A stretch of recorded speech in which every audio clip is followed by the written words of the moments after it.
Salut les amis, on se retrouve aujourd'hui pour une nouvelle vidéo. J'espère que vous allez bien, moi ça va super. Avant de commencer la vidéo, comme d'habitude vous savez, I know you know, I know that you know. Abonnez-vous, likez, commentez, partagez. Aujourd'hui on va faire une petite vidéo où je donne mon avis sur des petites histoires. Bien évidemment, je vais partager ça avec vous. On va décortiquer les cas, on va décortiquer les situations. J'ai tout dans mon téléphone. On va pas perdre plus de temps que ça. C'est parti pour la vidéo. Histoire numéro 1. Je rigole parce que je sais déjà. Je me suis mariée pour l'argent. Aujourd'hui, je regrette. Ça commence bien. Ça commence très bien. Je me suis mariée à un homme de 40 ans quand j'en avais 19. On a commencé à sortir ensemble quand j'avais 17 ans.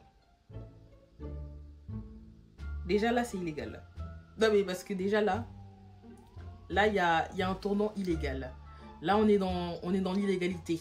Déjà, il y a un problème. D'accord? Parce que, on va faire un petit peu de mathématiques. Tu t'es marié avec lui, tu avais 19 ans. Lui, il en avait 40. Donc, ce qui veut dire que quand tu en avais 17, il en avait 38. C'est bien, continuez. Continuez les tontons. Quand ça va arriver à votre fille, quand ça va arriver à votre nièce, on va voir les masques tomber. Elle me dit, oui je sais c'est dégueulasse, mais c'est comme ça que ça s'est passé. La seule raison pour laquelle il m'a épousée, c'est parce que j'étais belle, et moi, c'est pour son argent. On va t'appeler Andrea. Andrea, on t'a pas dit, on t'a pas mis au courant sur ça. On t'a pas prévenu. Je continue. Tout le monde le savait, je m'en foutais parce que je pouvais gérer ça. Aujourd'hui, on a 3 enfants et ça fait 11 ans qu'on est mariés. Mais aujourd'hui, je regrette. J'ai envie de le quitter, mais il y a les enfants au milieu. Voilà. Andrea, qui t'a envoyé, Andrea? Tu pouvais pas faire comme toutes les independent women. Tu pouvais pas aller travailler, en fait. Non. T'as voulu épouser tonton Goldberg, qui avait 40 ans. Maintenant, t'as 3 enfants et tu dis, tu sais pas quoi faire. Andrea, je suis obligée de te parler comme ça, je suis obligée. Ressaisis-toi, Andrea. Comme dernièrement, on m'a dit, ma RH m'a dit, prends tes responsabilités.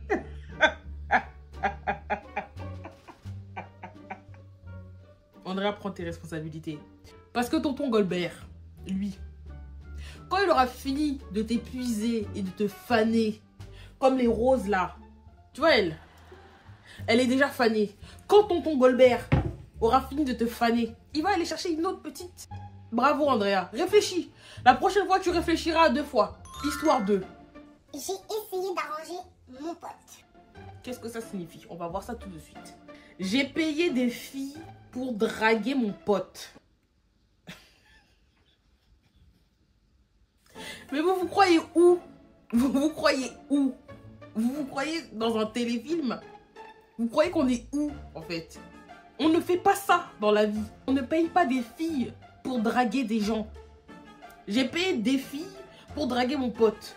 Mon ami a presque 30 ans et il est pas très beau. Non. On va t'appeler Cédric. Écoute-moi bien, Cédric. Je comprends que ça voulait partir d'une bonne intention. Mais je sens déjà les retombées. Mon ami a presque 30 ans et il est pas très beau. Mais le plus important encore, c'est qu'il n'a jamais eu d'expérience avec les filles. C'est dommage parce que c'est vraiment un bon gars. Il a des amitiés avec des filles, mais il a tendance à se mettre lui-même dans la friend zone. T'as déjà dit la problématique de ton ami. Pourquoi est-ce que c'est gentil? Franchement, je sais pas. Je suis mitigée entre t'es un pote investi et tu fais n'importe quoi. Il avait fait une dépression assez sévère. Depuis, il déteste sortir. Cette année, à mon anniversaire, j'ai demandé à quelques filles de mon Snap, en échange d'argent, de le complimenter et de discuter un peu avec lui.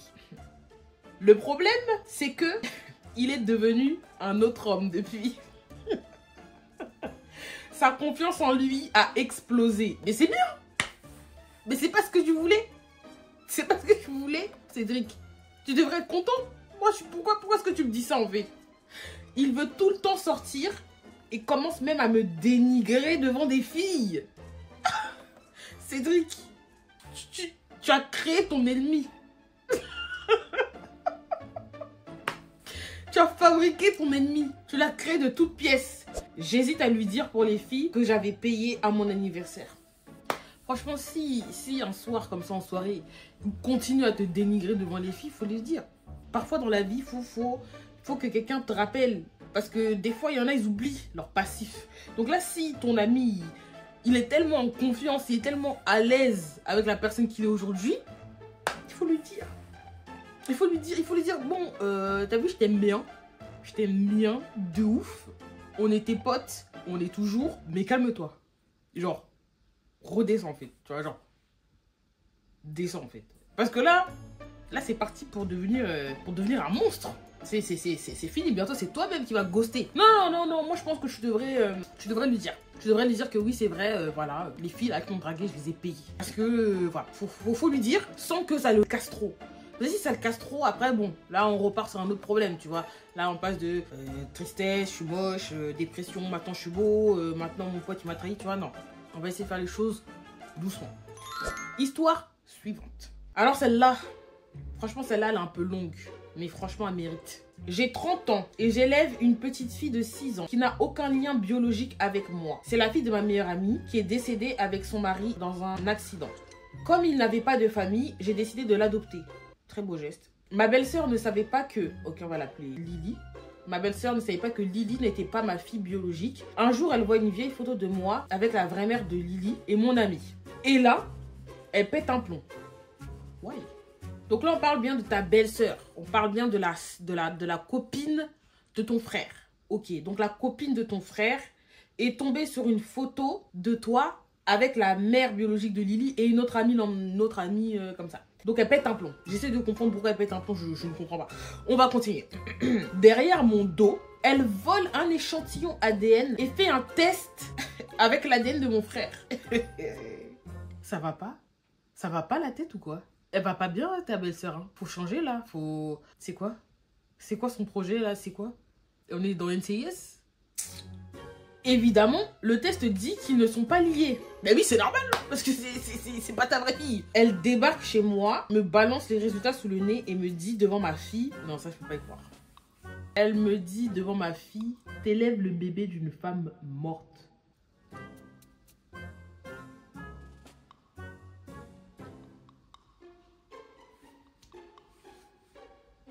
Je suis un peu sous le choc. Je suis un peu sous... Permettez-moi d'être un peu sous le choc. Mais qui est cette femme? Qui est-elle? Qui est-elle? Je ne comprends pas. J'ai explosé de rire. Elle, par contre, est devenue rouge de honte et elle est partie fuir. Maintenant, mon frère m'en veut d'avoir humilié sa copine alors que c'est elle qui a fait un test ADN sans raison. Est-ce que je suis censée être en tort? Non, je n'ai pas en tort.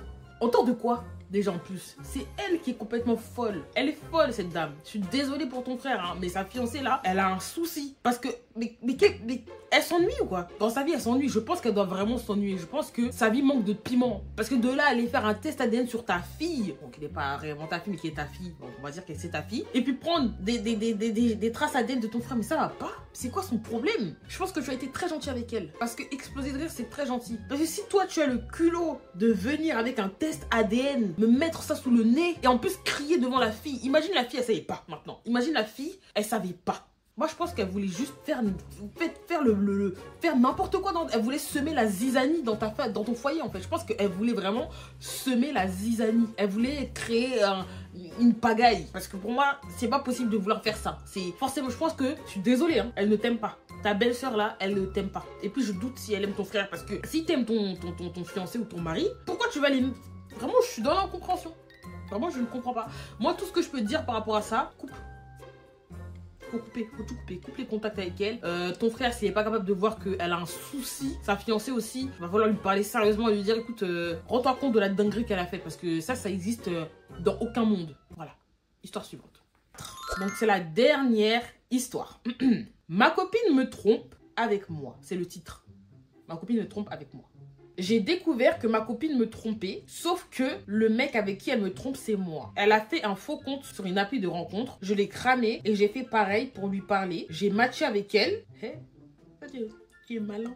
J'ai matché avec elle en utilisant un faux compte aussi. Là, ça fait 5 mois. Ça fait 5 mois que je parle avec elle. Ah, t'es patient. Je pourrais pas. T'es vraiment patient, hein. T'es vraiment patient. Je trouve toujours des excuses pour pas qu'on se voit. Bah oui, parce que moi-même, j'allais dire comment en 5 mois, elle t'a pas proposé de te voir et tout. Pourquoi elle est pas allée jusqu'au bout de son truc? Elle dit que je suis bien plus drôle et intéressant que son vrai copain. C'est-à-dire moi. Je pense à la quitter. Quitte-la.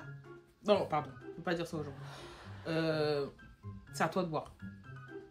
Franchement, c'est à toi de voir. Parce que pour moi, c'est déjà de la tromperie. Elle s'est inscrite sur une application de rencontre. Pourquoi déjà? Pourquoi elle a fait ça? Pourquoi elle s'est inscrite sur une appli de rencontre? C'est à toi de savoir quelles ont été les limites que vous êtes fixées en fait. Est-ce que pour toi, c'est toléré dans votre couple de s'inscrire sur des applications de rencontre pour parler avec des autres hommes et pour dire à ces hommes-là en question que tu es mieux que mon copain actuel? C'est à toi de savoir. Je peux pas prendre cette décision pour toi en fait. Mais par contre, comme tu m'as demandé mon avis, confronte-la. Déjà, commence par la confronter pour voir sa réaction, d'accord? Vois sa réaction, vois ce qu'elle dit.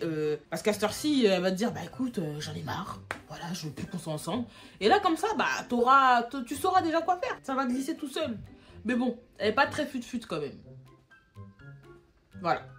Voilà les amis, c'est la fin de cette vidéo. J'espère que cette vidéo vous aura plu. Les histoires étaient intéressantes. J'espère que vous n'avez pas hésité à interagir en commentaire. N'hésitez pas à me dire en commentaire, vous, comment vous aurez réagi dans la situation de ces personnes-là. Qu'est-ce que vous aurez décidé de faire au final. Moi, je me ferai un plaisir de lire vos commentaires. En tout cas, n'oubliez pas de vous abonner, de liker, commenter et partager.